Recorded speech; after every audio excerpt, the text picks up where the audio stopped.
de Isenheim es la obra maestra de Matthias Godard, más conocido como Grunewald.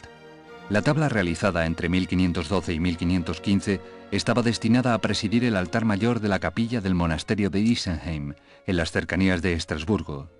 En el monasterio se ubicaba un hospital para apestados sin posibilidad de curación, por lo que esta imagen debía reafirmar su fe, ya que Cristo sufre como ellos y por ellos, al tiempo que entiende su dolor.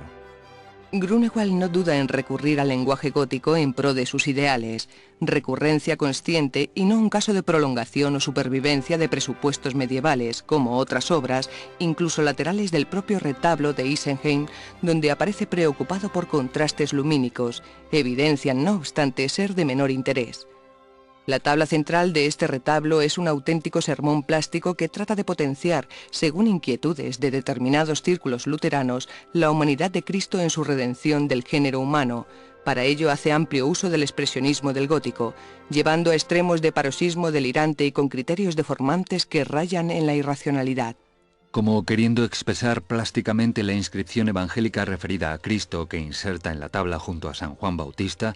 es preciso que él crezca y yo mengüe, aplica un canon de dimensiones distintas a las figuras, como frecuentemente hiciera el arte medieval, que en sus puntos extremos evidencian la gran figura del crucificado y la diminuta María Magdalena arrodillada a su derecha, haciendo destacar, sobre todo, los enormes pies y manos retorcidos y deformados de Cristo.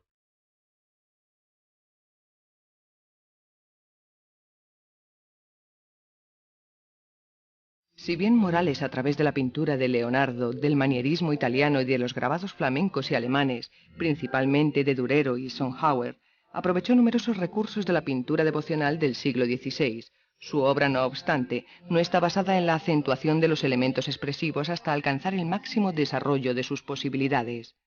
En este cuadro, Morales nos presenta una imagen extraordinariamente íntima de la Virgen sosteniendo a su niño, con una delicadeza en los rasgos, los colores y las poses de los dos personajes, que fueron lo que hicieron de su autor uno de los pintores de mayor éxito en su época. Por otra parte, Luis de Morales contribuyó de manera definitiva a la fijación de unas imágenes, que por su claridad y fácil lectura de los temas sagrados obligaron al pintor, de acuerdo con la demanda, a repetirlos continuamente hasta el extremo de convertirse, como ya señalara Gaya Nuño, en un copista de sí mismo. Por todo esto, la obra de Luis de Morales constituye uno de los casos más singulares del tratamiento devocional de la imagen religiosa en el último tercio del siglo XVI, y sirve de enlace con los planteamientos místicos, visionarios y contrarreformistas que caracterizan la amplia producción de El Greco.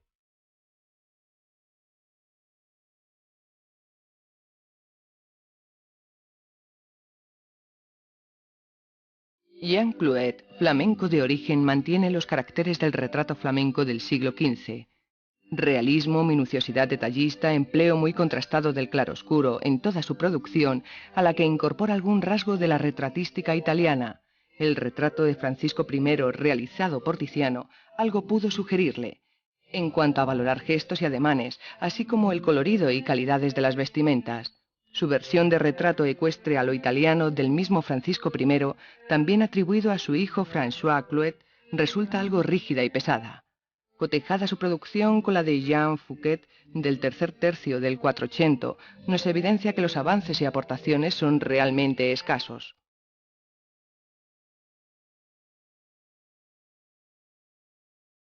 La Santa Cena que conserva el Museo del Prado está inspirada en la famosa de Leonardo, tomada a través de una estampa de Marcantonio, apreciándose también influencias de Rafael.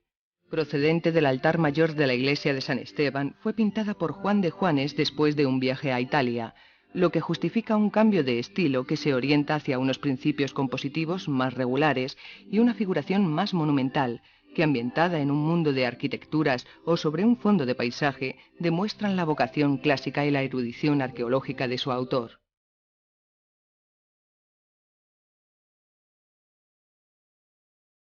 Bruegel plantea como marco y ambiente de sus composiciones un paisaje real y de amplio despliegue, siguiendo la línea de Patinir,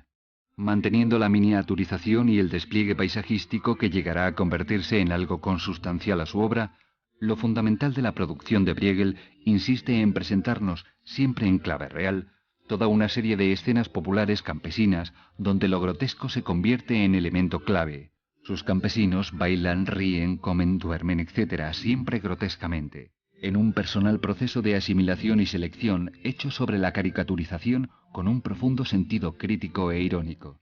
De este modo, sin el menor atisbo de idealismo y como una auténtica sátira plástica, desarrolla su obra en la que en general el tema se disuelve en la infinitud de sus paisajes, pero donde quizá mejor se plasme el carácter radicalmente crítico de su grotesca visión de la realidad es en las composiciones que inciden sobre un peculiar mundo rústico y campesino, que ya hoy asociamos al artista como se observa en Juego de Niños.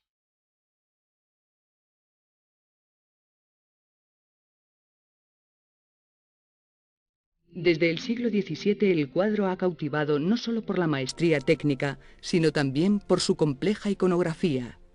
En este sentido, puede ponerse en paralelo esta obra encargada por Felipe II, con la que encargó su padre a Tiziano, y que se conoce como La Gloria. Ambos lienzos se encontraban juntos en el monasterio de El Escorial. Excepto los tres personajes arrodillados en primer término, Felipe II, el Dux Mocenigo y el Papa Pío V, el resto de figuras apenas ha logrado ser identificado, ya que están idealizadas en un grado extremo. Como fuentes iconográficas, el Greco acudiría con toda seguridad a los códices medievales, sobre todo para la descripción del infierno como el monstruo Leviatán. Además, la obra de Giovanni Battista Fontana, titulada El Juicio Final, parece decisiva a este respecto. Ambos pintores estuvieron en Venecia por las mismas fechas, por lo que existe una evidente relación entre sus obras respectivas. En el siglo XIX, el marqués de Lozoya propuso una hipótesis muy atractiva. Este cuadro de El Greco podía ser un modelo para un amplio proyecto de decoración con el que el Escorial habría intentado seguir el ejemplo del Juicio Final de Miguel Ángel en la Capilla Sixtina. No sabemos si fue un encargo del rey español al pintor o si éste se lo regaló al monarca. De cualquier manera, con el cuadro ganó el favor de Felipe II, uno de sus objetivos antes de llegar a España, quien le haría un encargo célebre, el martirio de San Mauricio.